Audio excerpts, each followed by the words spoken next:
नमस्कार दोस्तों, स्वागत है आपका हमारे चैनल बोलती कहानियां पर। आज की हमारी कहानी का शीर्षक है काकुदा की खौफनाक कहानी। एक रात जब चांद की मंद रोशनी धरती पर पड़ रही थी, मेरे दादा गांव के बाहरी इलाके में अकेले थे। वो जंगल से कुछ औषधीय जड़ी बूटियां इकट्ठा करने गए थे, जो वो पहले भी कई बार कर चुके थे। लेकिन इस रात कुछ अलग था। इस रात जंगल कानाफूसी और परछाइयों से भरा हुआ था। एक मोटी धुंध जमीन पर लिपटी हुई थी, जो उनके पैरों के चारों ओर घूम रही थी, जैसे उन्हें रोकने की कोशिश कर रही हो। गांव वालों ने हमेशा काकुदा के बारे में चेतावनी दी थी, जो एक दुष्ट आत्मा थी, जो रात में अकेले भटकने वालों को निशाना बनाती थी। मेरे दादा एक तार्किक व्यक्ति थे, ने हमेशा इन कहानियों को मात्र अंधविश्वास मानकर खारिज कर दिया था। लेकिन उस रात उनकी राय बदल गई। वो अभी एक खाली जगह पर पहुंचे ही थे कि उन्होंने सुना एक हल्की सरसराहट की आवाज, जैसे सूखे पत्ते कुचले जा रहे हों।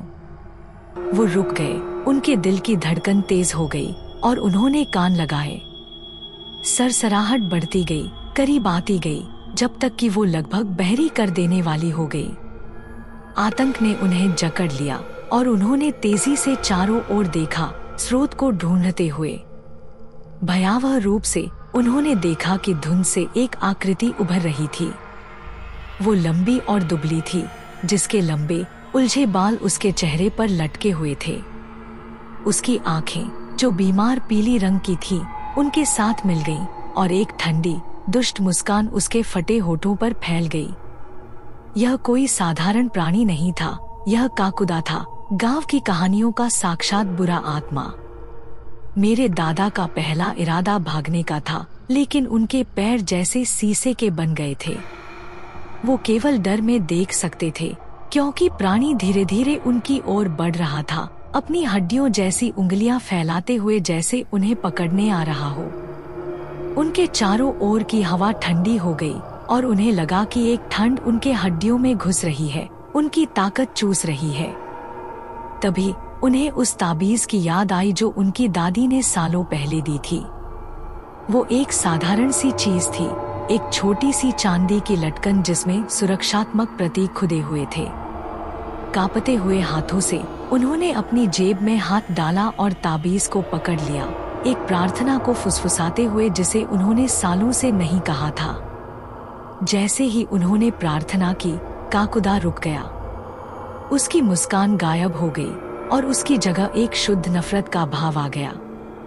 उसने एक गहरी, गले से निकलने वाली चीख छोड़ी, जो जंगल में गूंज गई, जिससे पेड़ भी कांप गए। मेरे दादा ने महसूस किया कि उनकी ताकत लौट आई है और बिना दूसरी बार सोचे उन्होंने जितनी तेजी से भाग सकते थे भाग गए, बिना पीछे मुड़े। वो तब तक नहीं रुके जब तक वो हमारे गांव की सुरक्षा में नहीं पहुंच गए। हांफते और कांपते हुए उन्होंने घर के अंदर जाकर दरवाजा बंद कर दिया। मेरी दादी ने उनके हालात को देखते हुए जल्दी से सभी दरवाजे और खिड़कियां बंद कर दी और उन्होंने साथ मिलकर पूरी रात प्रार्थना की, बुरी आत्मा से रक्षा मांगते हुए। अगली सुबह मेरे दादा फिर से बाहर निकले, इस बार दिन के उजाले में, गांव के कुछ लोगों के साथ। उन्होंने उस खाली जगह को पाया जहां उन्होंने काकुदा का सामना किया था, लेकिन वहां उस प्राणी का कोई निशान नहीं था। हालांकि जमीन पर एक परफेक्ट सर्कल में जलने के निशान थे और उस खाली जगह के आसपास के पेड़ों पर गहरे पंजों जैसे निशान थे, जैसे किसी ने उन्हें फाड़ने की कोशिश की हो। उस रात के बाद मेरे दादा ने कभी भी काकुदा के अस्तित्व पर संदेह नहीं किया। उन्होंने अपनी कहानी पूरे गांव के साथ साझा की और सभी ने रात के बाद जंगल से बचने के लिए अतिरिक्त सावधानी बरती। कुछ लोगों ने इसे केवल एक बूढ़े आदमी की जंगली कहानी माना, लेकिन जिन्होंने उनकी आंखों में डर देखा, उन्हें पता था कि यह सच्ची घटना थी। सालों बाद जब मैं छोटी बच्ची थी, मेरे दादा ने मुझे यह कहानी सुनाई। उनकी आवाज कांप जाती थी जब वो उस रात का वर्णन करते थे और मैं उनकी आंखों में एक डरावना रूप देख सकती थी, एक ऐसा रूप जो मुझे बताता था कि वो हर शब्द के साथ उस आतंक को फिर से जी रहे थे। उन्होंने मुझसे वादा लिया कि मैं कभी भी अकेले जंगल में नहीं जाऊंगी, विशेष रूप से अंधेरा होने के बाद, और मैंने उस वादे को आज तक निभाया है। गांव में काकुदा की कहानी पीढ़ियों से चली आ रही है, एक डरावनी याद दिलाने वाली घटना कि अंधेरे में छिपी हुई खतरों को कभी हल्के में नहीं लेना चाहिए। कुछ कहते हैं कि काकुदा अभी भी जंगल में घूमता है, अपने अगले शिकार की प्रतीक्षा करता हुआ। दूसरों का मानना है कि उसे हमारे पूर्वजों की प्रार्थनाओं और सुरक्षा द्वारा भगा दिया गया था। लेकिन जो भी आप मानते हैं, एक बात निश्चित है, जंगल कोई साधारण जगह नहीं है और काकुदा एक ताकत है जिसे हल्के में नहीं लिया जाना चाहिए। जैसे जैसे मैं बड़ी होती गई, मैंने गांव के अन्य लोगों से और भी कहानियां सुनी जिन्होंने काकुदा का सामना किया था। एक रात एक बूढ़ी औरत सरिता ने मुझे बताया कि उसका बेटा एक बार जंगल में गायब हो गया था। वो जलाऊं लकड़ी इकट्ठा करने गया था और कभी वापस नहीं आया। कई दिनों तक गांव ने खोजा, लेकिन उन्होंने केवल उसके पैरों के निशान पाए जो उसी खाली जगह की ओर जा रहे थे जिसे मेरे दादा ने वर्णन किया था। वहां उस सर्कल के बीच में उन्हें उसकी टोपी मिली, लेकिन उसका कोई और निशान नहीं मिला। सरिता की आंखों में दर्द देखकर काकुदा की निर्दयता का पता चलता था। एक और बार एक युवा व्यक्ति रवि, जो अपनी बहादुरी और संदेह के लिए जाना जाता था, ने इस कहानी को गलत साबित करने का फैसला किया। बिना किसी डर के, केवल एक मशाल और एक चाकू लेकर वो एक बिना चांद की रात जंगल में गया। अगली सुबह वो वापस आया, पीला और कांपता हुआ, और उसने कभी नहीं बताया कि उसने क्या देखा।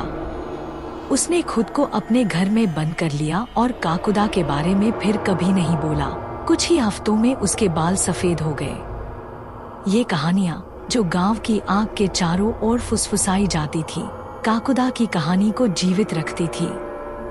बुजुर्ग कहते थे कि आत्मा जंगल में बंधी हुई थी, हमेशा के लिए भटकने के लिए अभिशप्त।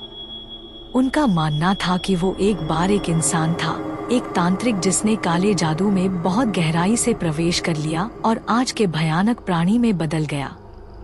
एक शाप द्वारा बंधा काकुदा जीवितों पर हमला करता था, उनके डर और निराशा से खुद को जीवित रखता था।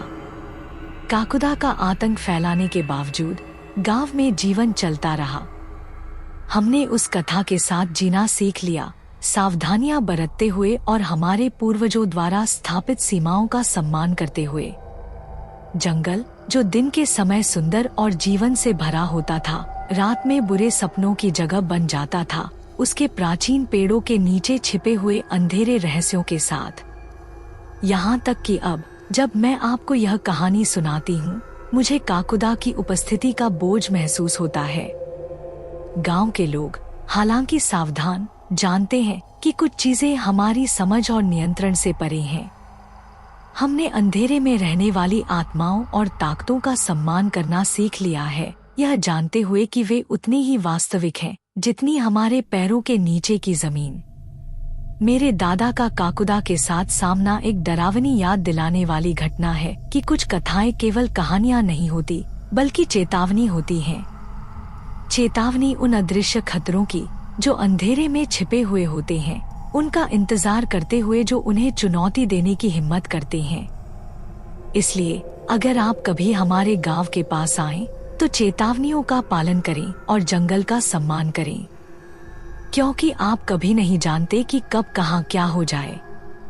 अगर आपको हमारी कहानी पसंद आई हो तो चैनल को सब्सक्राइब करें और वीडियो को लाइक करें। आपके इस प्यार से हमें और अच्छी कहानियां आपके लिए लाने में प्रोत्साहन मिलता है। आपको ये कहानी कैसी लगी, कमेंट में जरूर बताएं।